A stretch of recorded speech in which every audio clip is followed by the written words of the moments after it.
So here's my story about not speaking a word for 10 days and not having access to any of my devices, my iPhone, my watch, my iPad, my MacBook Pro, none of them.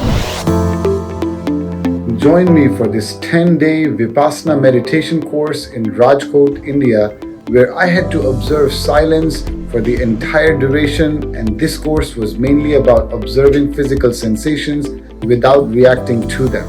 I would highlight the benefits of this 10 days course, like the cost, the support from so many, and the fast reset it provides. And I cannot wait to share everything I learned with all of you.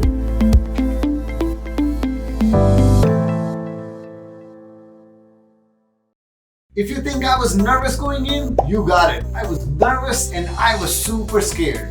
So here's how it all began. See, like everyone else, I have all these goals and milestones, and these are dependent on me and sometimes a lot of other people. And sometimes things don't go as you plan, so you start questioning everything. And it was one of those days that I was just not feeling good, so I decided I wasn't going to talk to anybody. And I saw that I was getting some clarity by spending some time with myself and unpacking all of my emotions. Next thing I knew, I wanted to do that over a 10-day period by attending this Vipassana meditation course. In this course, you cannot talk for 10 straight days with anybody at all. Now, I wanted to make sure I go away to a place that had some tropical temperature. So I found Rajkot. I went to the website of Vipassana. It's called Dhamma.org.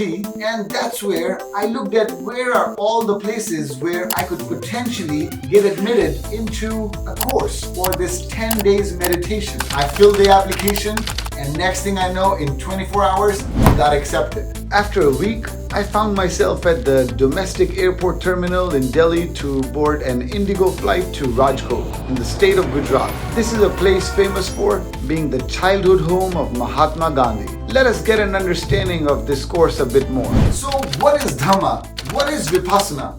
What do you do when you go there for 10 days? Where do you sleep? How much does it cost? Is there an eligibility criteria or anyone can apply? Is it safe for women?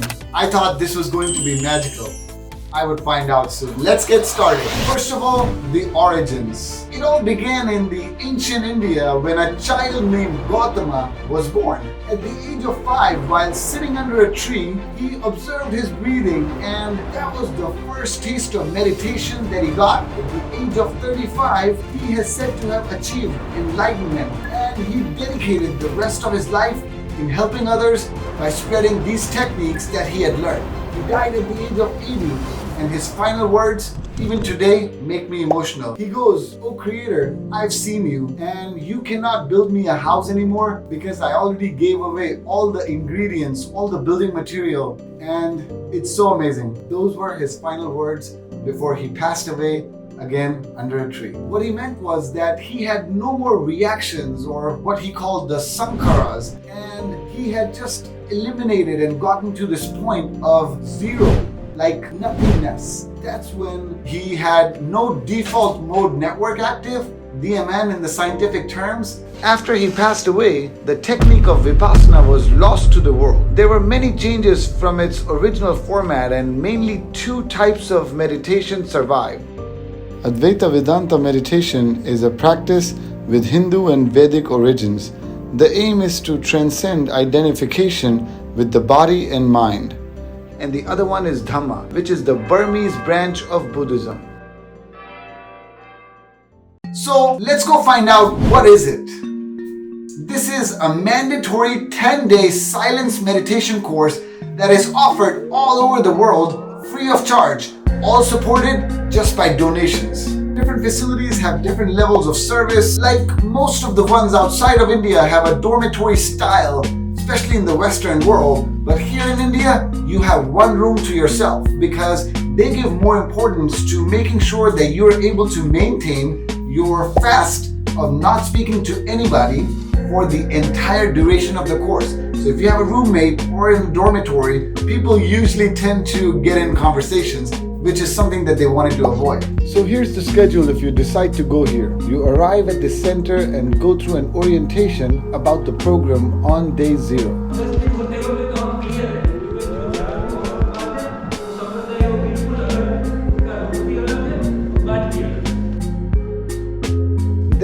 you're assigned a hut, and then you wake up at 4 in the morning with this spell and make it to the meditation hall at 4:30 a.m. for group meditation.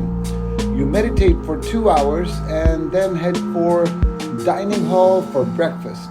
Next, you go to the first mandatory meditation at 8 a.m. at the Dhamma hall for 1 hour. After that, you're taught the techniques in a group setting till 11 a.m. and then you go for lunch. So by 11:30, you would have had 2 meals already. Then you rest in your room till 1 p.m. and head to the meditation cell to meditate alone by yourself. Following that, at 2:30 is the second session of the group meditation.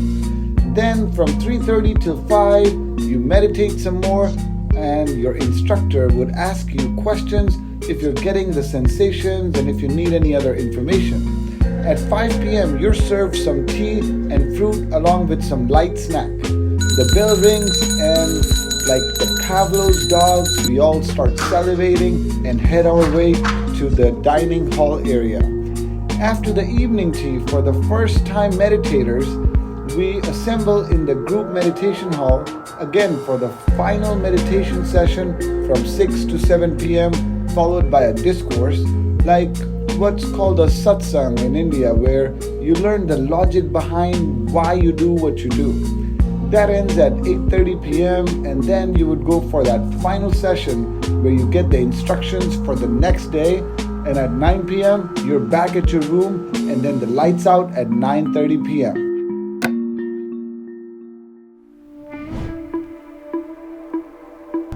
Hey guys, so today is the day 0. Tomorrow everything begins and I'm here. This is my room. This is on a sharing basis, but I'm alone because I'm number 39 in the men's group.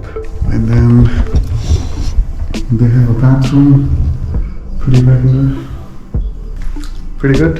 It also got really cold at night and I was kind of adjusting to this new schedule, the new bathroom. It wasn't easy, but I had a very high determination. I was craving nicotine all the time.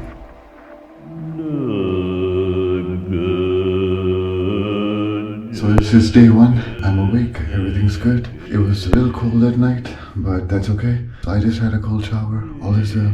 I'm gonna be leaving because it's time.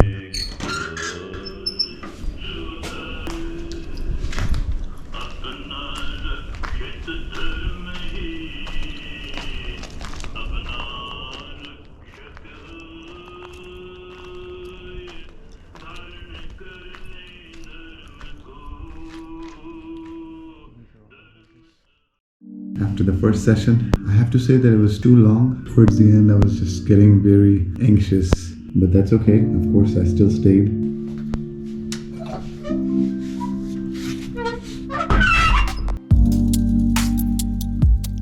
The experience of continuous meditation for more than 14 hours per day was starting to take a toll on me, especially for the first few days. Not only was I bored out of my mind, since I could not talk to anyone, there were no new contents that were able to enter my mind, and only thing I could do was understand the current contents of my mind. I had to do the most difficult thing, just be with myself, alone. Now, there's going to be more meditation and then the discourse and then the instructions for the next day. So everything so far is going good. Just got to focus and experientially gain that knowledge of meditation and sensation and going to the root and unlinking that sensation of pleasure or, the positive craving and aversion. Anyways, the one big thing is that vape. I've been dreaming about it whenever I fall asleep, but I have not been doing it obviously. But they didn't check anything, so I could have sneaked it in, but obviously then that defeats the purpose. Now it's about 6 o'clock. 6 o'clock we have to go to the group meditation hall, and for 1 hour we meditate, and then at 7:10 we're going to be hearing the discourse.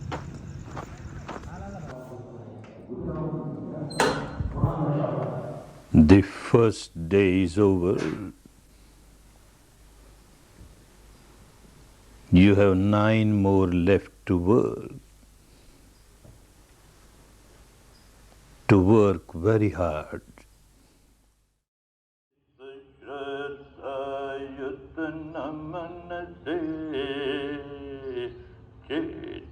Hey guys, good morning. It's day 2.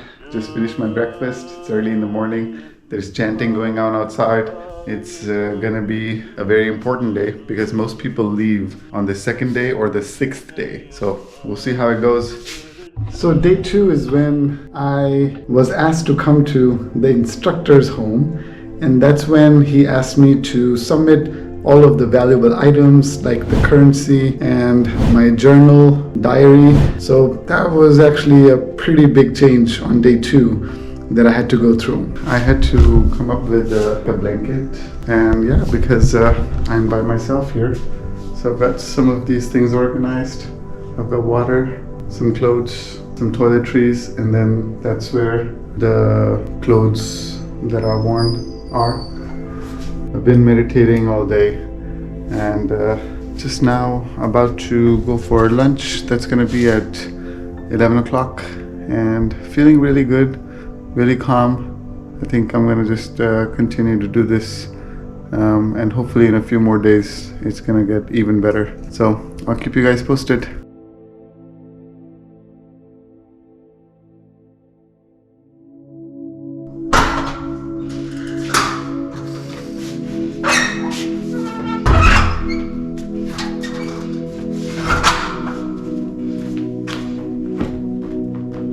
Every day at 11 o'clock, you have a bell.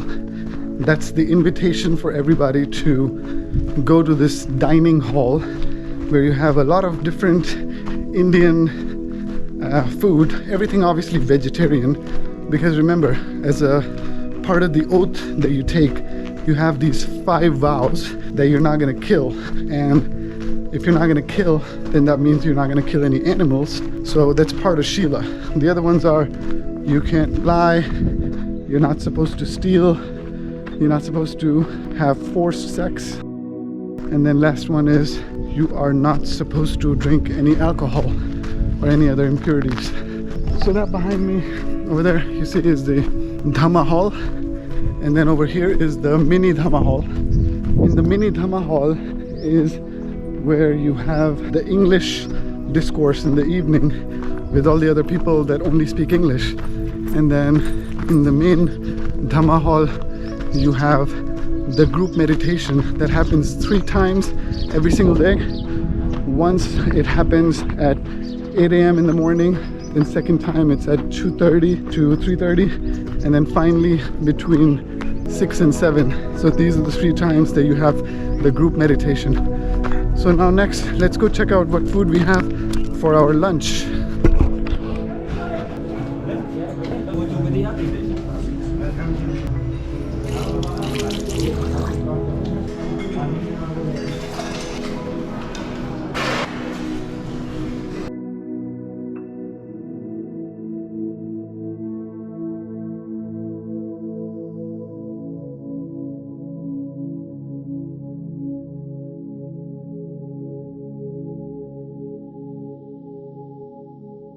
On day 3, I actually ended up skipping breakfast, which was pretty bad. I kept craving it later on, and I don't think that was a good idea. Well, day 4 was actually really interesting because that's the day when we actually learned Vipassana. So this is a technique where you're observing the sensations all over your body. And I had skipped breakfast on the 3rd day, but on the 4th day, I skipped lunch. That was also pretty bad because I kept craving the lunch, and then later on at 5 o'clock in that light meal, I was just wanting to eat like a pig, but it worked out okay in the end. Day 4 was really interesting, but day 5 was even better. So on day 5, I actually started writing on the walls, and my main learning that I had was to stop reacting to all the bodily sensations. I knew that this has to do something with the sensations, and I could feel all these sensations on my body. But then what I was told was that I need to just stop reacting and just observe the sensation and see it become feebler and feebler and feebler. And that was huge for me. So that made me feel really good. This is when I realized that while I was craving vape every now and then, but I'd be able to leave it. It was really good feeling. I loved it. Day 6, I had breakfast and I was thinking of skipping it earlier, but ultimately I ended up having breakfast. And this is the day, in the breakfast itself, I saw one chubby looking guy, and he seemed like he was from a well-off family. He left the course. So again, remember, this is the day 6. This is when a lot of people leave, and this is one day when somebody left, and I kept wondering why. I was like, I wanted to guess if it was the rebirth claim that may have thrown him off as well. But you know what? That motivated me, and I was like, hey, I gotta stay motivated. I gotta stay through the entire course. On day 8, I felt happy in the morning. Or should I say, based on the new learnings from Dhamma, equanimous. I had a slight headache and it just still, it comes and goes in waves. Day 9, this is the last serious day. Oh my God, I have to clean up, and this is gonna be in anticipation of any guests who may come the next day. Day 10, after 8 to 9 meditation, there was no more noble silence. So this was really, really amazing. Like, we haven't talked to anybody for the last 10 days, and from today, we'll be able to talk to everybody. So yesterday we learned there are these 10 parmis. These are like jars that you have to continue to fill by doing certain things. So it's going to be a really exciting day. Had a bit of a standoff with the teacher, but all well in the end.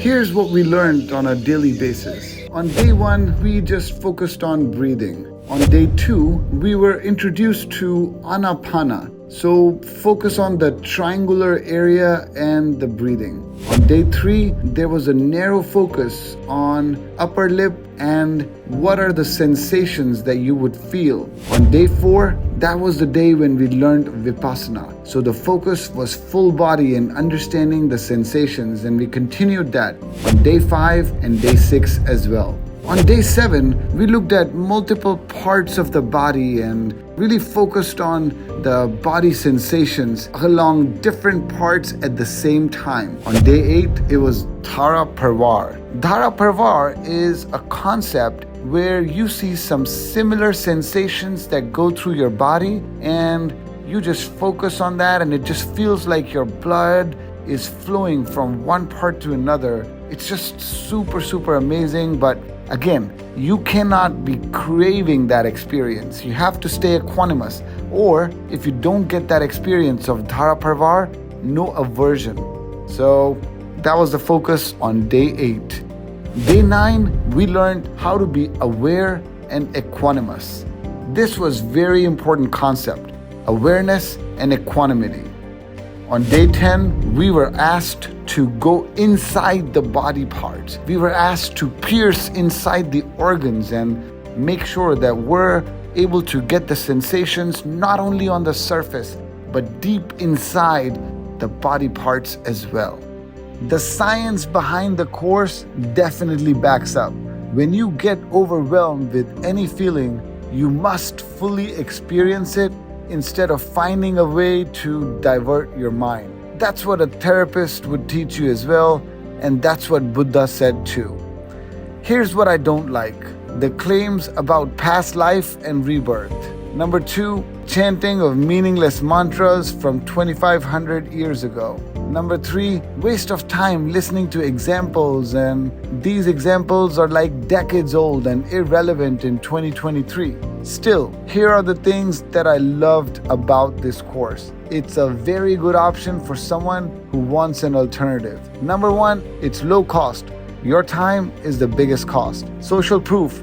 When you're doing this with so many people, it just really makes a huge difference. And then you stick around through the entire program. You stay in the meditation hall for the entire hour because everybody else, 100 other people, are staying there. Also, last but not least, this is a fast reset. It's a 10-day course and it offers a lot of learning.